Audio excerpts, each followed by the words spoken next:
gummy bear.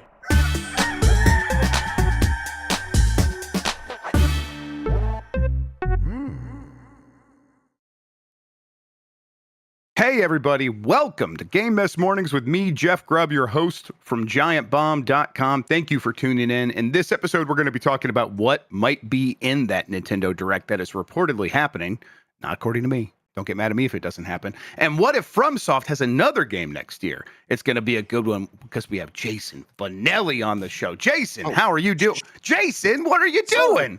Bonanza. I'm just having a bonanza over here, all right? Oh, I get just it. Having a bonanza. You're like, I'm gonna do this as a bit. And I'm like, just do it for real. Really play Donkey Kong. live the dream. I've been playing it a lot. Yeah, played too. it. I don't know. I guess I'm like on the sublayer 300. I guess is how I'm gonna have to start talking. I'm beginning to understand the structure of the game. Yeah, a few hours, handful of hours. Played it 1 hour the night it came out.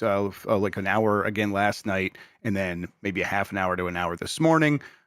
Boy, I wish that's what. Look, I'm glad it's the weekend because it's time. Donkey Kong Bonanza needs to happen. How are you finding it? Like immediately for me, it just was like, yes, this feels fantastic. It's so charming. Like Dan Reichert said it best on Blue Sky that 5 minutes, there's a brief little cutscene, and all of a sudden you're punching stuff and digging, and it's just so damn fun. I am very taken aback by it. And where I ended my save, I didn't get too much time to play yesterday. I haven't even met Pauline yet, so I still have to experience all of that. Sounds like she's very fun as well.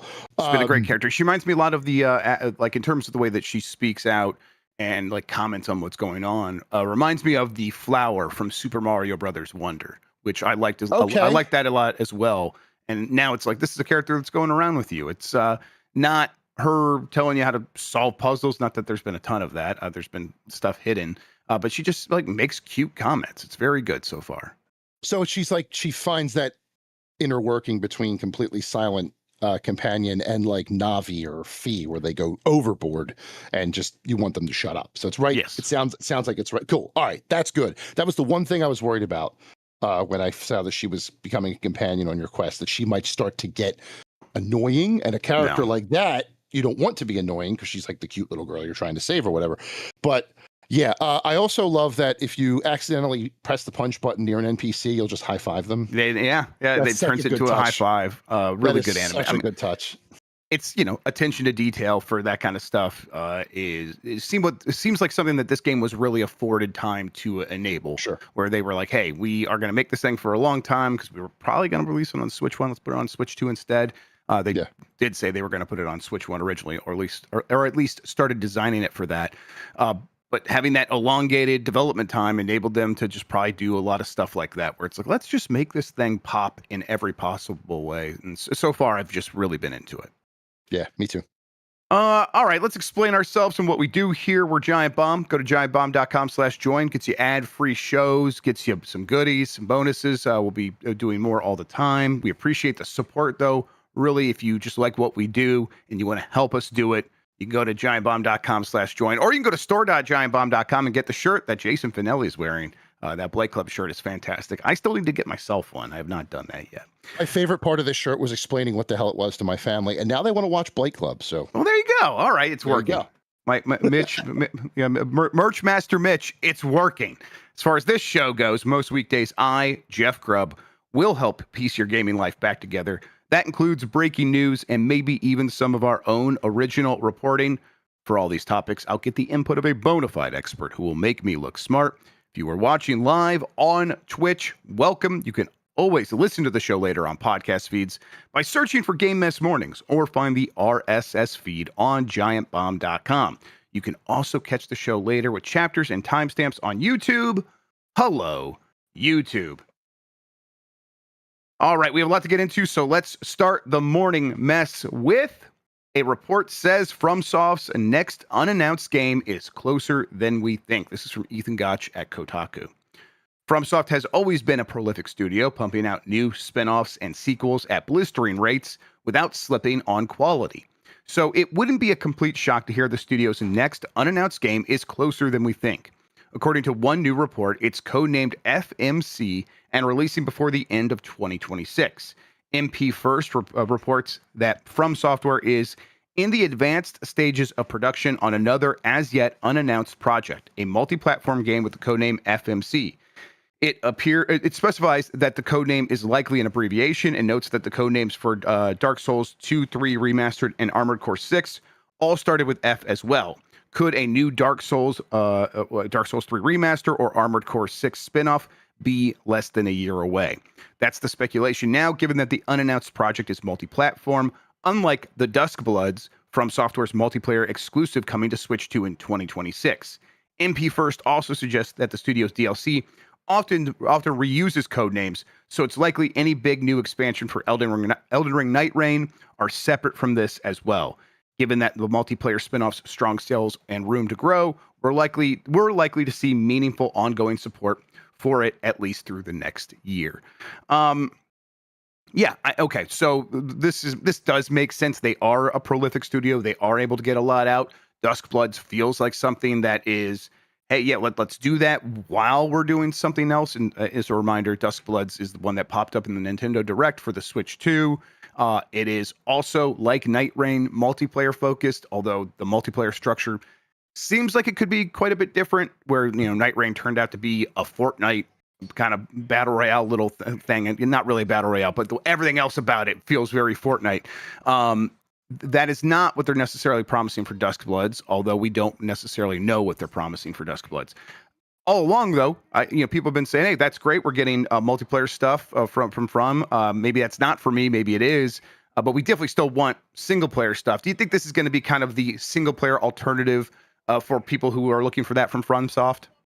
Yes, I think that this is going to appease the people who are looking for that poor, as you mentioned, Elden Ring, Dark Souls experience. Now, whether or not that is a Dark Souls remaster or an Armored Core or something else brand new, because they do seem to like to just kind of throw new IPs out there, don't they? Every once in a while, yeah. I mean, the fact that Dark Souls had 3 games is almost like an aberration at this point, because then it was going back to Armored Core, then it was Elden Ring, which now has its own spin-off, and now Duskbloods is its own thing, even though a lot of people want it to be a Bloodborne spiritual successor or somewhere in that regard. It's the studio never fails to interest in this stage. Like, what are they doing next? What's coming out now?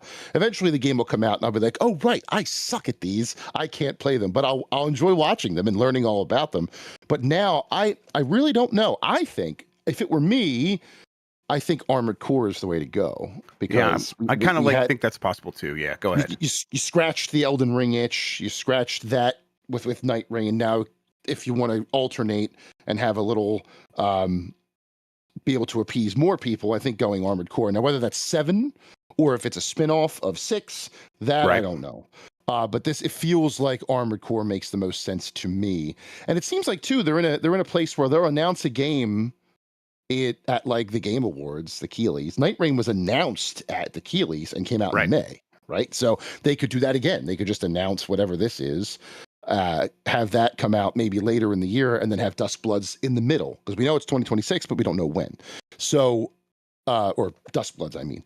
So yeah, I think an Armored Core, especially in a year with the Duskbloods, which may scratch the Elden Ring, Dark Souls, Bloodborne itch, having both in one year could be cool as well. So yeah, I'm thinking Armored Core if I had to predict something.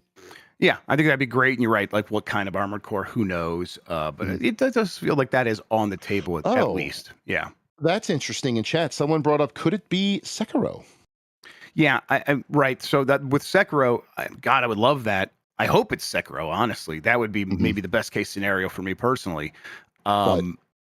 Right, but the Activision side of things, now Microsoft, I think that they would be able to make a Sekiro game if they're able to like get the rights. I don't know. Does Microsoft and Activision have first right of refusal? Or do they own the Sekiro brand? I don't think they own the Sekiro brand, but I'm not sure. I just know it complicates things and makes me feel like, are they going to want to go back to Activision and do that all over again? Right, similar complications to Bloodborne and Sony, I would assume, but we don't know for sure. Either way, just the fact that this rumor is here gives FromSoftware fans a lot to chew on. And I will also like to thank the chat for having the same mindset I did when they read the headline, FromSoftware's next unannounced game is closer than we think. And everyone says, oh my God, it's in the corner. It's right behind me. It's very funny. Behind me, isn't it? Yeah, I think that the one thing people shouldn't get their hopes up for here is Bloodborne. Don't do it, guys. Don't do it. Just save your. You know what? Actually, you guys are used to it. Do it. Flog yourselves with punishment and hoping for more Bloodborne. I just still don't think that's happening. Nope. All right. Up next, another rumor. Nintendo will reveal a new Animal Crossing at the next Direct. This is from Ben Lyons at Game Reactor. Recently, we reported on the rumor that another Nintendo Direct is on the horizon. That rumor, for people who have not listened to the show recently, was that there's going to be one at the end of July. So this month, before the end of July, we're going to get one, maybe in that last week of July, although no one necessarily knows exactly when it's going to happen and what kind of Direct it will be. Now, this information comes from the Nintendo podcast. That's Wood Hawker. He's a YouTuber, beat 'em ups. I like him. Good guy. He had a list of things that he heard would be in this next Direct a couple of weeks ago. And now it's just making the rounds. And one of the things he did hear about was a tease for a new Animal Crossing, that would be the big new thing. And that would be they would kind of have a one screen that they would show that off with. And then that wouldn't have much else there. Like maybe Isabelle would show up. What do you think about that? Because to me, that lines up with just about everything in terms of timing for that studio, for them wanting to set up the Switch 2 for success. Circumstantial evidence is it abounds here. And now hearing this, it's I think they should probably talk about that thing coming out soon. What do you think? I agree. 7 years or 6, if it comes out in 2026, 6 years since its 2020 launch seems right. New Leaf was 2013, so same time frame. They also announced Animal Crossing with a double tease. So first we saw Isabelle and we were like, oh, it's an Animal Crossing. And then she was in Smash Brothers, and then immediately followed up with Tom Nook watching that trailer on his PC and then going into the Animal Crossing for Switch tease. So the problem here is that I don't think a Direct is happening in July. I know, it feels weird, right? I mean, the rumors have been kind of bubbling up just recently. For me, it was I thought if it hadn't happened by now, it would be something that they would want to save for maybe later in the summer, September. maybe September, and then they have a Nintendo Today app where they could pop off anything that is hey, the Metroid Prime 4 release date. Here's a big YouTube video, a Nintendo Today drop, and some other stuff. But okay, there's other stuff from Wood here. Where he talks about other things that he does expect to be in there. Some GameCube shadow drops that would include Pokemon Coliseum, not Gale of Darkness. Is that the other one? I gotta say, I just don't care, everybody. That's why I don't know. A Switch 2 upgrade for The Witcher 3, Metroid Prime 4's 4 Beyond's release date, finally getting a firm release date for that. Death Stranding Director's Cut 2S, or not 2, excuse me, Director's Cut S. This would just be a new version of the Director's Cut of Death Stranding, which has been everywhere else now, so it kind of makes sense that they would want to put it on Switch 2. And then finally, the reveal of a new Animal Crossing. To me, that sounds like that could support a Direct if one is happening. I don't know. I guess we're going to have to find out soon, because there's not much of July left. No, and as someone in chat points out, there is a Pokemon Presents next week. Are they going to want to do a Nintendo Direct this close to a Pokemon Presents next week? Now, if it's a partner Direct and there's no streams being crossed, then fine. But that takes Animal Crossing out of the discussion, because that's a first party game. There's too many questions around this, and all of those things that are being prognosticated about that you just listed, the GameCube shadow drops, Witcher 3, Metaphor was also part of it as well. It's all too convenient. You know what I'm saying? These are all things that I would expect in a Nintendo Direct, no matter when it happens, right? They could announce Metroid Prime 4's release date being in November, in September. Yeah, they can announce it anytime. Yeah. They announced Bonanza in April. It's just about the same amount of time, maybe a little bit more for Bonanza's sake. But Metroid Prime 4 has been being worked on longer. So I don't know. I am cautiously optimistic that there is a direct soon. I do not know if it'll be next week or the week after, if it's happening in July. We could very well be waiting until the first Wednesday after Labor Day, which is when they like to do these things. I don't know. Either way, you can tell people are starving for one. It's been 3 months. Please, sir, I want some more. Give us some Nintendo Direct, please. Yeah, and it's like, you know what? Actually, just go play Donkey Kong for now. You'll be fine. Yeah. But you know, they are going to be on the other side of Donkey Kong here next week, and people will be going fantastic. We all bought it. We are all playing it. It's great. But now we are looking at the end of summer, and we're looking at the rest of the year. And what are you going to have to get people excited for this thing as it goes into the holiday season? And they're like, we have a lot of games, and now here are the dates. How they convey those dates to us, yeah, it's still a big question.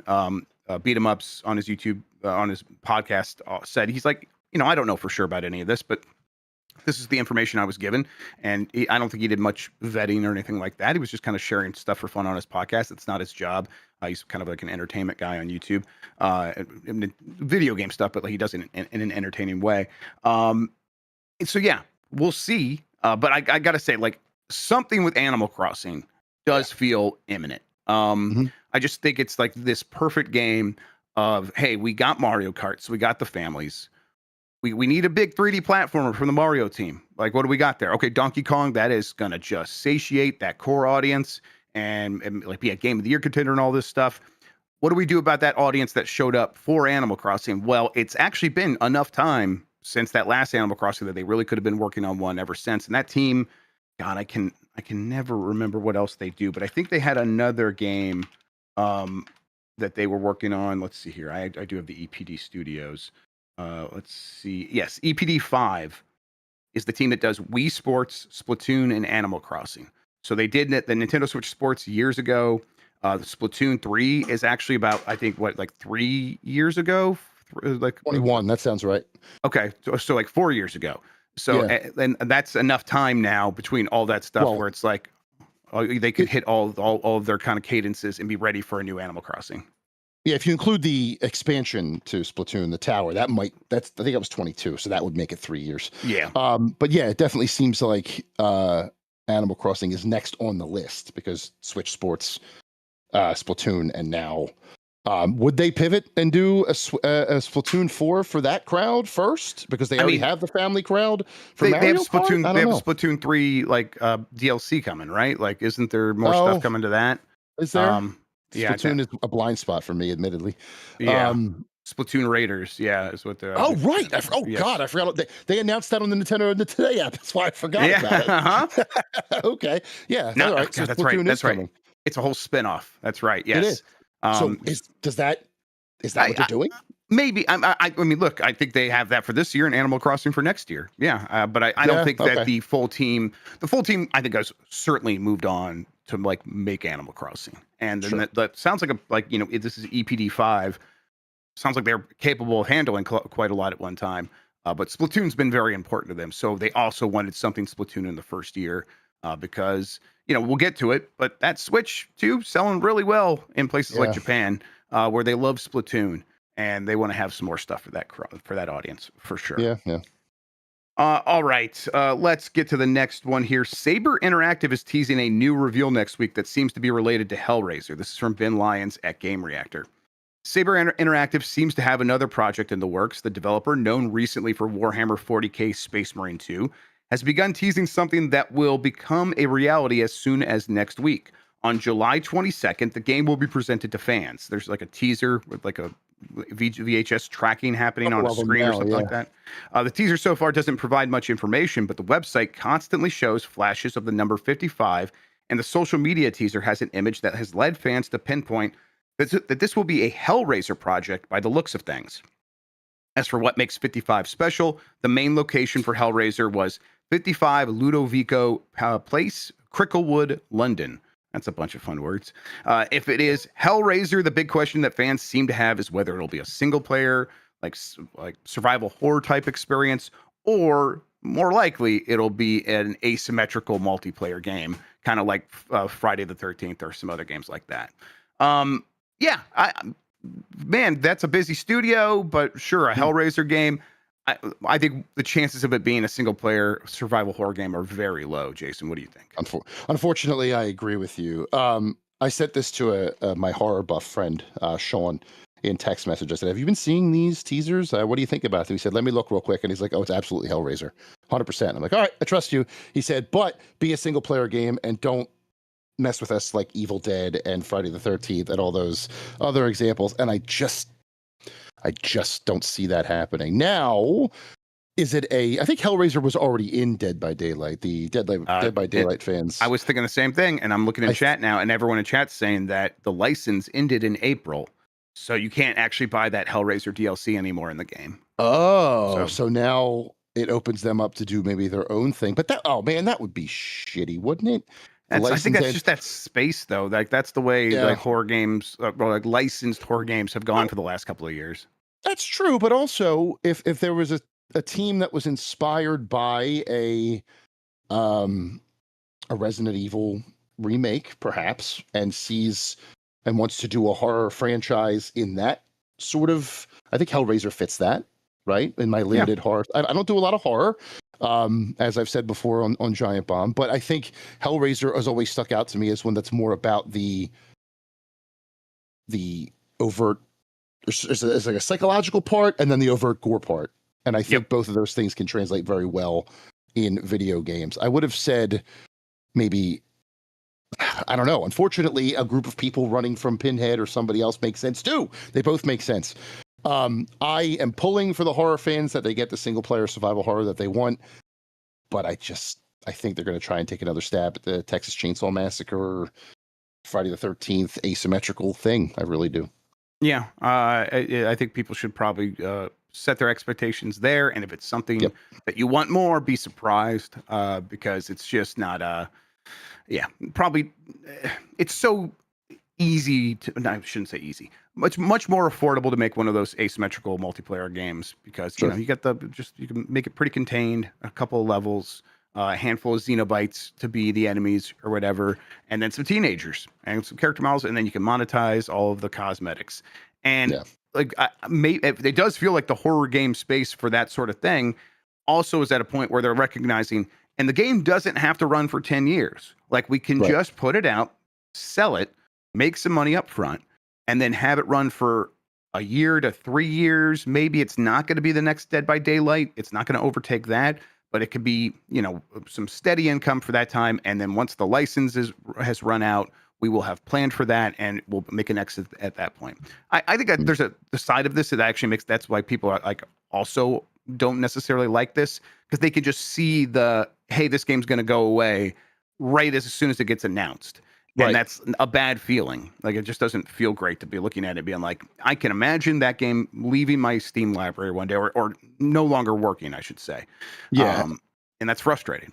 Limited shelf life at launch or at announcement is quite a deterrent. That's why whenever I see a game like Friday the 13th, when I saw Texas Chainsaw Massacre specifically, I was like, that looks incredible, but how long is Gunn going to support it?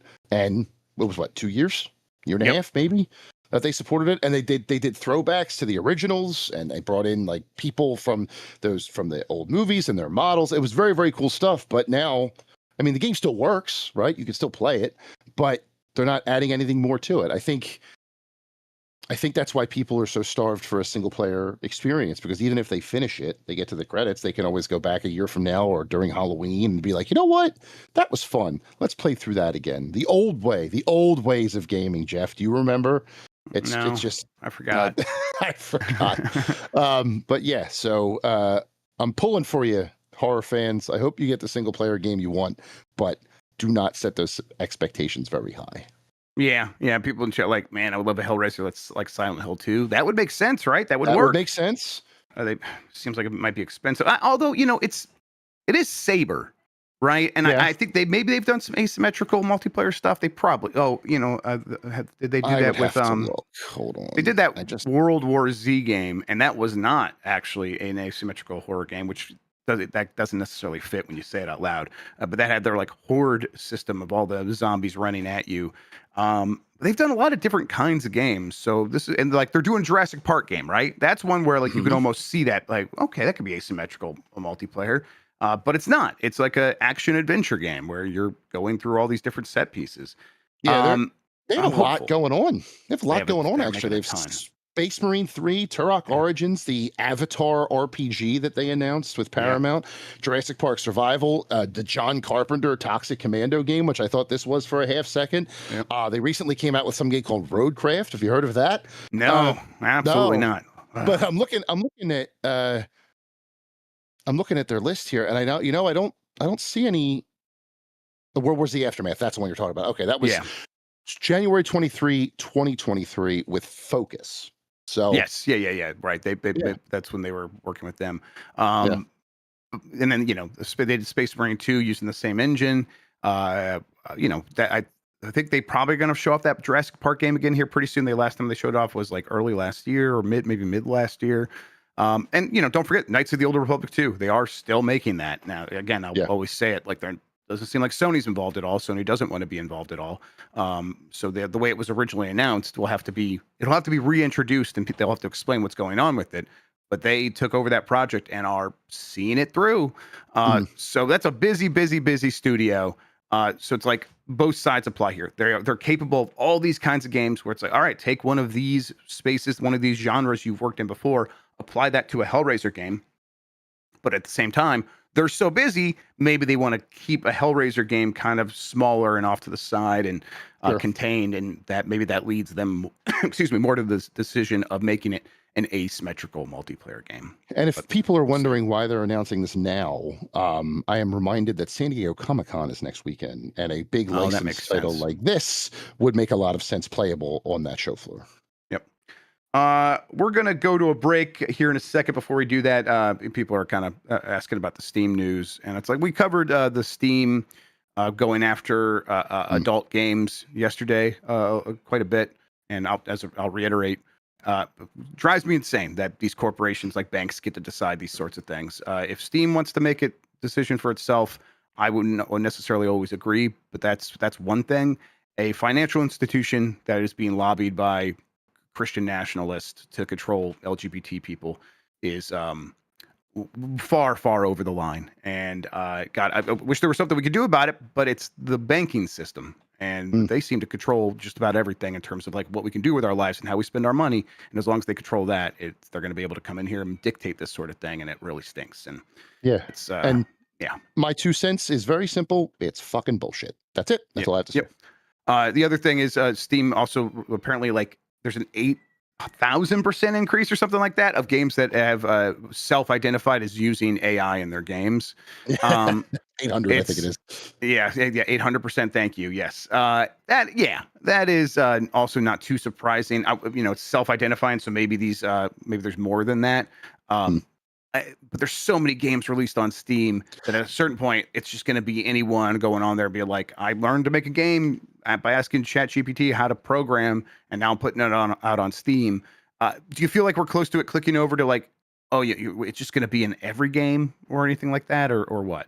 No, I think, and maybe I'm just seeing glass half full here, but I think that percentage is a product of just how many games Steam gets every single day. And oddly, I think the 2 stories you just talked about may be related somewhat, because the loss of Smut may also sort of impact this AI percentage. You may see it drop a little bit because some of these unscrupulous people may have just been using AI to make Smut games. So if you need a very thin silver lining about this awful story, it could be that you might see less AI identifying games on Steam. But no, I think ultimately, that percentage is so big because of just how many games are released on Steam on any given week, any given day. It is a deluge, more than anybody would ever be able to play ever. That goes to Steam's moderation, but that's a whole other story. But yeah, I just think it's a product of the platform it's on. When Nintendo's eShop starts saying that, when the Xbox store starts saying that, and the PSN store starts saying that, then I may reconsider my position here, but I think because it's Steam at the moment, I'm not quite worried yet. Yeah, I think I'm with you as well. All right, we are going to take that break. If you want to skip these, you go to giantbomb.com/join, gets you ad-free versions of the show. In the meantime, let's go to the break. This episode of Giant Bomb is brought to you by giantbomb.com/join. Join us there, become a member. It helps us make fun stuff. It gets you ad-free content. It also helps us make some extras here and there that we'll give exclusively to you as members. It's giantbomb.com/join for $10 a month or $100 a year, where you save $20. You can support us in making all the cool stuff that we make over here at Giant Bomb. Once again, that's giantbomb.com/join. Become a member now.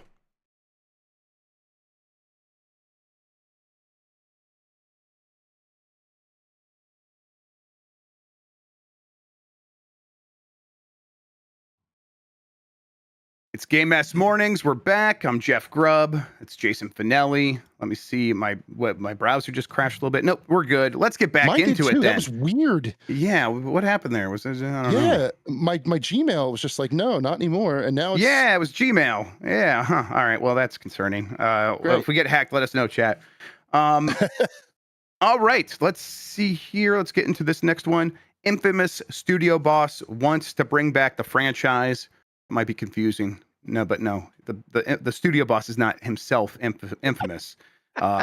Instead, they want to bring back the video game called Infamous. This is from Blair Marnell at GameSpot.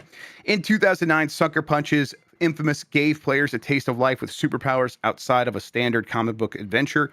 While there hasn't been a new game in the series since Infamous Second Son in 2014, Nate Fox, the director of all three titles in the franchise, would love to revisit the world again. But he can't anytime soon because Sucker Punch is busy with Ghost of Yotei, the upcoming sequel to Ghost of Tsushima. I would love to work on more Infamous games, Fox told Game Informer. I would love to see a trilogy release, but Sucker Punch is a one game at a time shop, and right now we are very focused on finishing Ghost of Yotei. Fox co-directed Ghost of Tsushima and Ghost of Yotei with Jason Connell, and Sucker Punch has essentially been booked for years between those two titles. I think I've never really played much of the Infamous games. They looked fun, and I would appreciate like a trilogy release. That would be cool. Good way to go back. That seems possible. I don't know how possible it is for them to return to Infamous entirely, just because Ghost of Tsushima did do so. I guess it'll depend on Ghost of Yotei and how that does. But what do you think? Do you think this is okay, they get down with Ghost of Yotei. It does really well. Do they go into the third one of those? Do they go back to Sly Cooper? Do they make an Infamous, or do they make something new? It's tough, right? Because the reason they pivoted from Infamous was because I believe Second Son did not perform as well as the first two games. So they made the choice to switch their focus and go to something different. Yeah, these franchises often get diminishing returns, right? On that third one, the third one just doesn't do as well.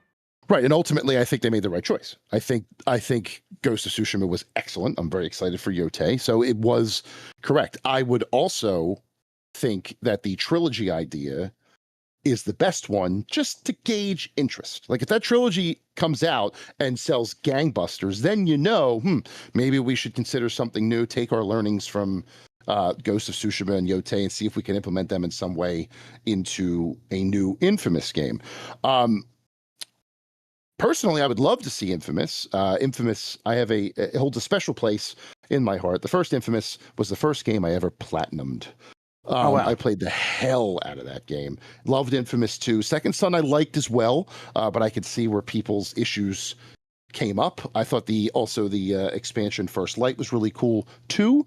I tell you what though, one thing I did take away from this article is Sucker Punch is a one game at a time shop. Thank you, God. I love hearing that. They're not overstretching themselves. They're focusing on one project at a time, and it shows. That is really, really neat. But yes, would I love to see more Infamous? Sure, but I also really like what they're doing with Ghost. So for me, it's a win-win, but I can understand why people might want superheroes over samurai, two different genres. A superhero samurai, though, that's a whole other story.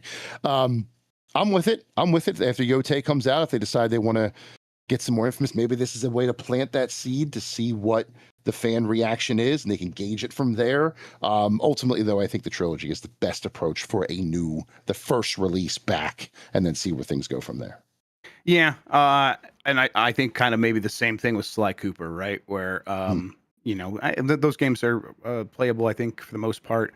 But so just give a way to like reintroduce everyone to a nice big new collection couldn't hurt at the same time. Just something there. I don't know how much those games need to be like remade the way some other classic 3D platformers have been remade. Those were PS2 games that had that cell shaded, but you do a nice remaster on those. Up to, and again, they probably have been mostly remastered up to this point. But getting 4K and all this stuff, put it in a new package, and just remind people about Sly Cooper. Let them go play those games again and see if there's appetite. See if people bite, and maybe go at that point. It just makes it like less likely because they are that one game at a time studio. Just every single possibility here is like just a little bit less likely than other scenarios, because they're going to choose one, and that they're going to be looking at opportunity cost, and that makes me think that the thing that they will believe is the safest bet is going to be a Ghost 3 at that point. So now, yeah, is there another studio in Sony's gamut that could do a trilogy release for them, or could they definitely go reach? I would say Virtuos, but who knows how many of those are left, right? But I mean, just because we're talking about a trilogy re-release doesn't necessarily mean that Sucker Punch has to do it, right? No, definitely not. So you could get best of both worlds and have Ghost of Yotei come out, then have the trilogy come out by somebody else, see what the appetite is, and then decide from there. Yeah. I mean, Nixus is mostly done PC ports. But like maybe they could do something here and get a trilogy up and running again and put it out everywhere. That there's no reason they wouldn't be able to do that, I suppose. Sure. And then there's a lot of contract companies out there that have lost work recently, are going to have openings because of the Microsoft cutting back on how much money they're spending beyond just the layoffs. That's what hit Virtuos. So maybe Virtuos is like, okay, we did have to do layoffs because Microsoft cut off with some contracts that we were expecting to get. But now that means we do have some availability, and maybe Sony would want to take advantage of that. Although I get the sense that Sony's just not in the mood to like do a lot of these big projects in a way that's going to cost a lot of money. So maybe that's why they weren't working with Virtuos on these exact projects up to this point, or an equivalent. I don't know. We'll see. I think it would be cool to see Infamous come back. I think personally, I'd like to see. Number one from Sucker Punch obviously is Rocket Robot on Wheels, a sequel to the N64 game that they started with. But then Sly Cooper maybe, and then maybe Infamous after that. All right, let's see here. Netflix to ramp up investment in gaming as company addresses further monetization possibilities. This is from Eddie McCoo at GameSpot. Netflix plans to ramp up its investment in gaming after the company previously pulled back from its grand ambitions in the AAA game space and shut down a studio from Halo veteran Joe Staten.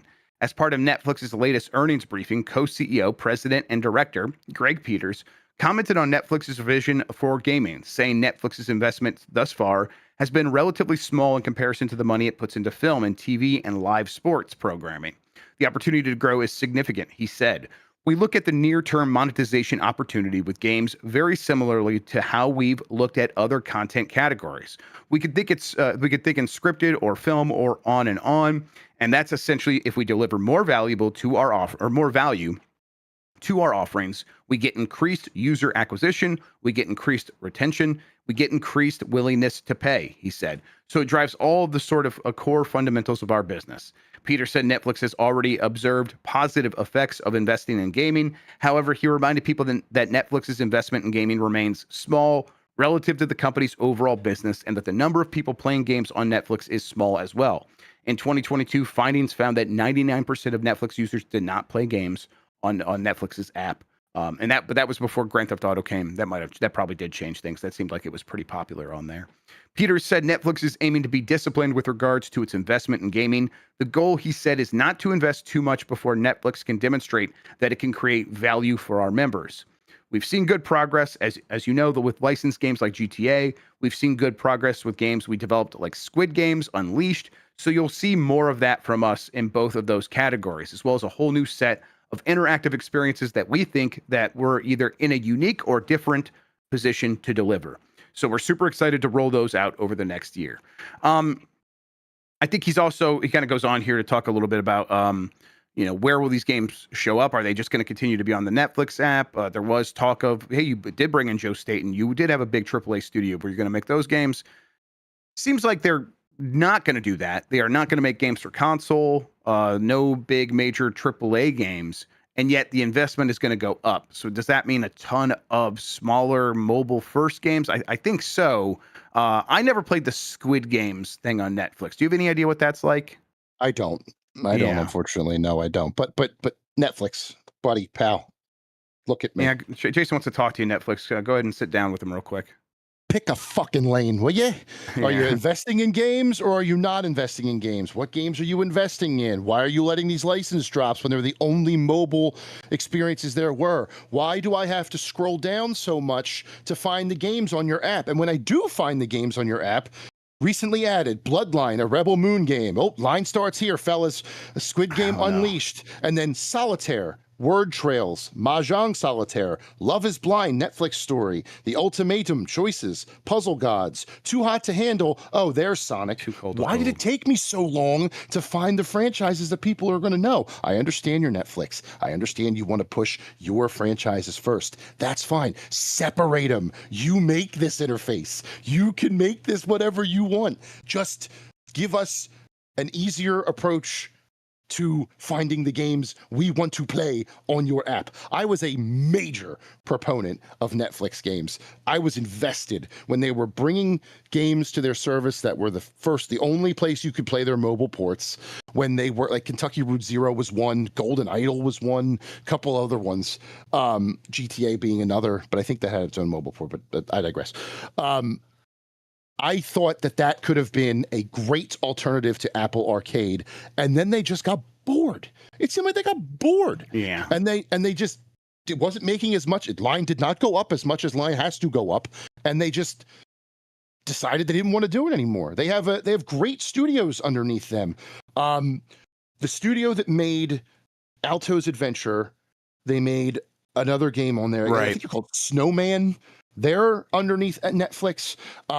There are the Monument Valley team is under Netflix now.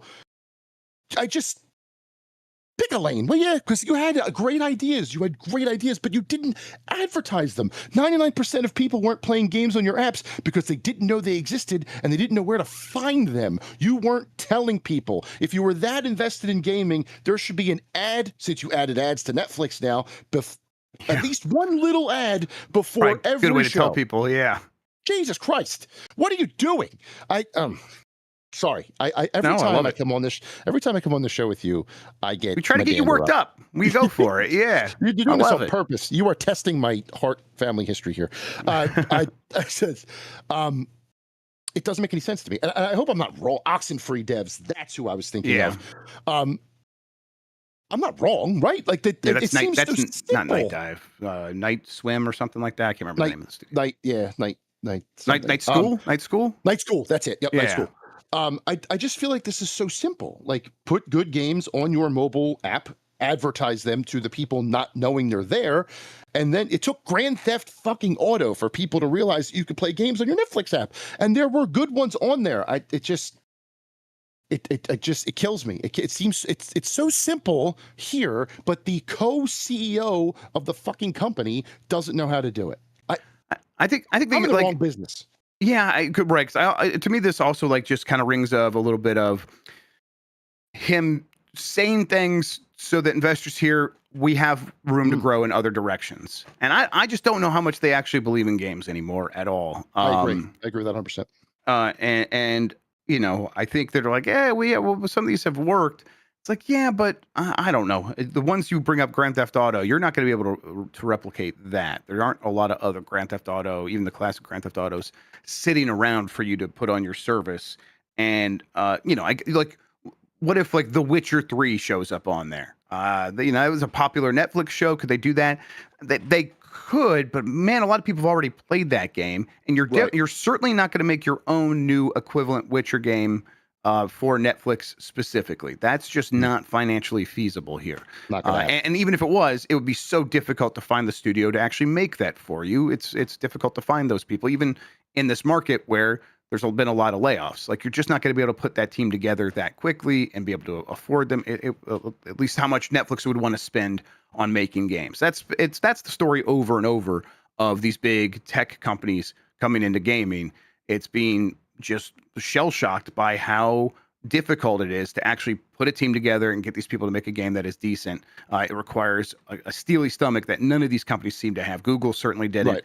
Amazon has kind of gone up and down with it. They've had some hits, but it took a long time, and really they kind of shifted gears towards stuff that was more easy to manage. And Netflix just seems like they're doing it in a slightly different way, where they didn't throw themselves into it like the way Google did, where like Google's like, let's just spend every dollar that we can find on this, and here's massive deals to get these games just to come to Stadia, not exclusively to Stadia. Netflix isn't doing that, but they also just don't. The story still seems to be the same, where this is a space that they just fully didn't comprehend how difficult it would be to compete in, and now they're saying, oh, yeah, we still need a way to grow, though, because we have kind of tapped out what we could do with traditional Netflix subscriptions and the content on there. So gaming needs to be this thing that can help us find ways to monetize people in other ways, and they want to promise that. I don't think they actually end up delivering on much of any of this at all.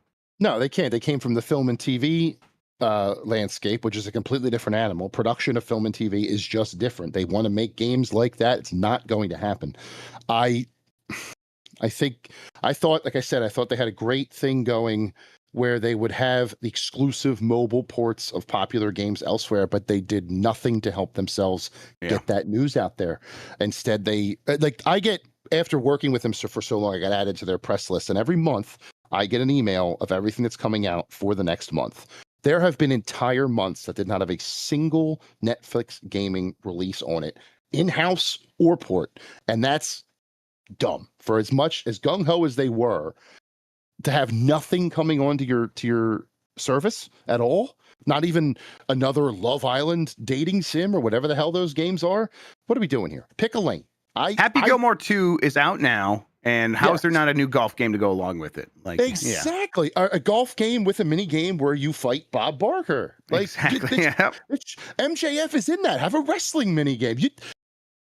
Jeff, you and I are the ideas people. Clearly, we're not the money. We got to find the money people. You got to get a hold of Netflix and tell them what's going on. One more thing before we move on. I saw some chat here. I'm going to blow some minds. I am not full-blooded Italian. I am 50%. I am Italian, and my mother's maiden name is McGee. I am pasta and potatoes. Yeah. Sorry, guys. There you go. All right, last story that we're going to do here. Mario Kart and Switch 2 and the Switch 1 are dominating Japan's sales charts. This is from Sal Romano Gamatsu. Mario Kart World, that came out and has already sold 1.3 million copies in Japan. That's really good. I think that is actually, for some reason, more no, it's not. Okay, Mario Kart 8 Deluxe is at 6.3 million. So it's not gonna get there anytime soon, but you can kind of see it's on that trajectory at the moment. Whether or not they're going to be able to maintain that, we'll see. Man, it's already sold more than Super Mario Party Jamboree has, though. That did 1.34 million, and that's just under that. So that's, this is Japan, so maybe there's not as crazy about Mario Party as we are here.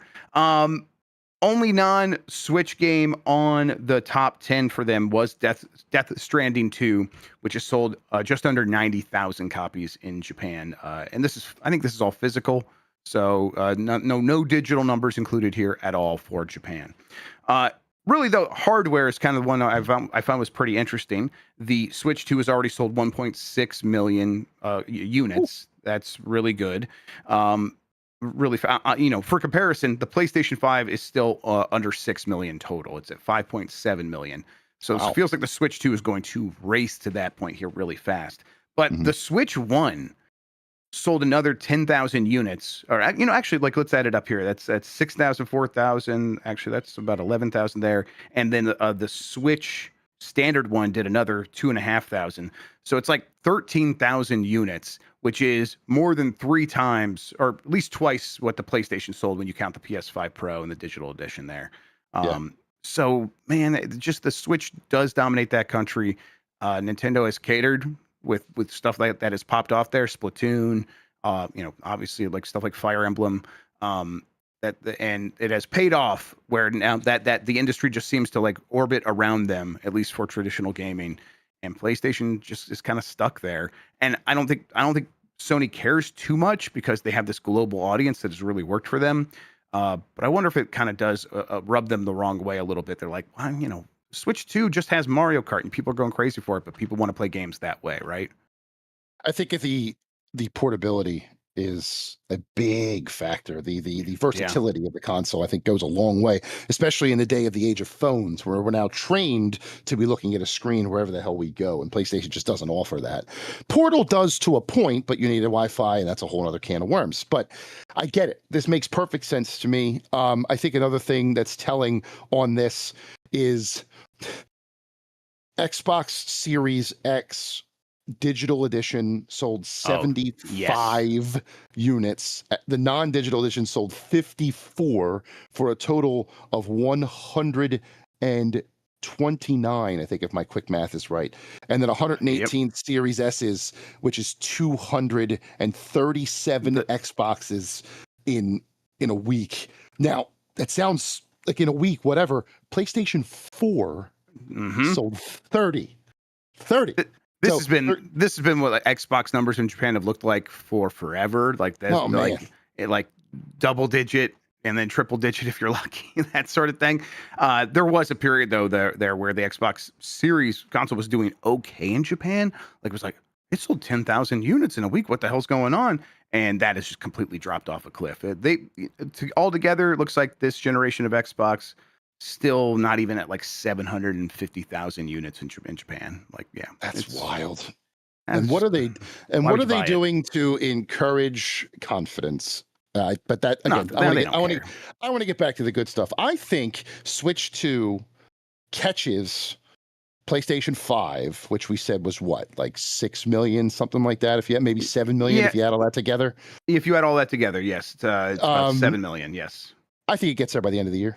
What do you think? I think in Japan alone, I think it'll be close. I think in Japan alone, they might get to like, they're 1.6 million through the first month. Basically, it probably does at least that.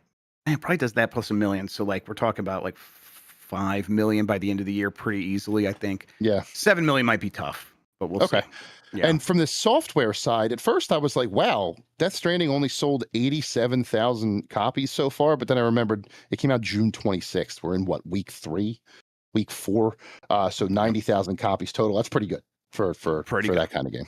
Yeah. Yep. Let's see. Fantasy Life, that game, 150,000. Good for it. All right. That does it for the headlines. I do have a poll question that we should get to from yesterday. Let's see here. That's the new one. Have you played Super Mario Run? Yes, recently, yes, but years ago, or no. I'm going to go with yes, but years ago. And that's 51% of respondents. 46% said no. So majority of people have played it, and 4% have done so recently. The game apparently gets updates for when like new Switch games are coming out, and it gets like special events. I don't know if they do theming on the game, but it's like you can earn bonuses because not Mario Kart, because Donkey Kong Bonanza is here. It's strange. I don't really know how it works, but I've been curious. Although I still don't think I ever bought Super Mario Run. It was $10, and I'm like, this isn't great. All right, that's yesterday's poll question. We have a new poll question we'll get to here in a second. Before we do that, though, Jason Fanelli, why don't you tell people where they can find you on the internet, what you have going on, the rest of your ethnicities, all that good stuff? No, just the two, I promise. At Big Man Fanelli on all socials, except for now Blue Sky. I did manage to land the at jasonfanelli.com, which I do own. So that's how you can find me on there. Just search my name. I'm there. Still writing news and stuff for GameSpot. Have an op-ed coming out next week about Magic the Gathering, which will be fine. Still trying to find people to pay me to write for them at Evo. At this point, I'm not going, but I would like to. I have a lot of really cool opportunities in my inbox. So if you need Evo coverage and If you go to Evo, Turbo Sean will be there. You should hang out. And we hung out last year too, which was great. Yeah, if sorry, someone just put a huge version of my head in chat and it threw me off. If you're an editor listening to this and you need Evo coverage, hit me up on my email. I would love to do that for you. But otherwise, yeah, just doing the writing thing, still chugging along here. I dusted off my trading card game YouTube yesterday, TCG John. Opened up some Pokemon packs for the new set that comes out today. That was fun. Yeah, just doing the things. I have Weird Al tomorrow. That'll be fun. So if you're at the Weird Al concert in Philly, come say hello. That should be a good time. I did not go to a Coldplay concert yesterday. That was not me. I was not anywhere near there. Thou doth protest too much, methinks. No. Yeah, happy to have you on the show, Jason. Happy to hear you're busy. I hope you're able to make it out to Evo. It sounds like a great time. Yeah. Oh, it is. Have you been? I'm not. I said it sounds awesome. Yeah, I want to go someday. Yeah. Even if you're not a fighting game fan, I mean, granted, it's more enjoyable if you are, but just being in that arena and watching those matches pop off, and like the and even games that like I don't follow too extensively outside of Evo will be absolutely bonkers on that stage. I fell in love with Guilty Gear because of a Rev 2 tournament the first time I was at Evo in 2018. That was awesome. And then last year, Guilty Gear was one of the best tournaments they had. Street Fighter 6 was really good. I'm excited to see Fatal Fury show up for the first time this year to see what that competition's like in a situation where it's separated from the Esports World Cup and the people who run that. I'm in. I love Evo. If I'm not in attendance, I will be in the Twitch chat watching it. I will do the thing that I do every Friday of Evo when I'm home. Evo, if you don't know, because they run so many tournaments, they have 8 different Twitch channels, and they will run. I didn't know that. They will run one Twitch channel for every tournament that they have a whole schedule going. You can follow it on their socials. It's an impressive organization they got going. It really is. I will take these screens and I will put 4 here. I'll put 2 there, and I'll put 2 there, and I will be surrounded by fighting games if I'm not actually in the arena. But I really want to get there. Please, let's do it. Fantastic. All right. Let's see here. New poll question. Do you want Infamous to come back? Yes, no. That is going to go up on. I think it's up right now. It's under posts. If you go to youtube.com/@GiantBomb, you can vote there. We'll get the results. Talk about it on Game Mess Mornings here on Giant Bomb on Monday. Speaking of Giant Bomb, in a couple of minutes, I'm going to get Donkey Kong Bonanza up and running on this website. We're going to play some of that live. You guys can watch that, and then we will go into Peak F. I have installed a mod that enables as many people to. Well, I have the limit set to 16, but I can change that if I need to. So at least up to 16 people. So we're gonna get a bunch of friends in there. Jason, you do anything later? You want to play? You want to play Peak with us? What time? I think it's at 3 p.m. Eastern, I believe. That might be cutting it close, but if I am around, I will ping you. You can. Yeah, if you can, you can. The good thing about this is like all you gotta do is just hop into the game, and I'll invite you. Just let me know, because once you're in there, it's proximity chat, so you'll be good to go at that point. So cool. Yeah, I think we're gonna get Dan and Kayla in there as long as they can. You know, Dan's got to get it set up because Kayla's gonna be hanging out with them. But that's the plan, and should be a lot of fun. I enjoyed that game. Yeah. I want to play some more of it. All right. I think that does it for what we need to talk about at this point. What I usually do is I say, thank you, Jason Fanelli, for hanging out with me and talking about video games, man. I really appreciate it. I am always happy to do it, sir. Anytime you need me. Thank you all for listening and watching. You are the best audience in gaming. Until next time, have a good one. Take care of yourself, and goodbye. Yummy like a gummy bear.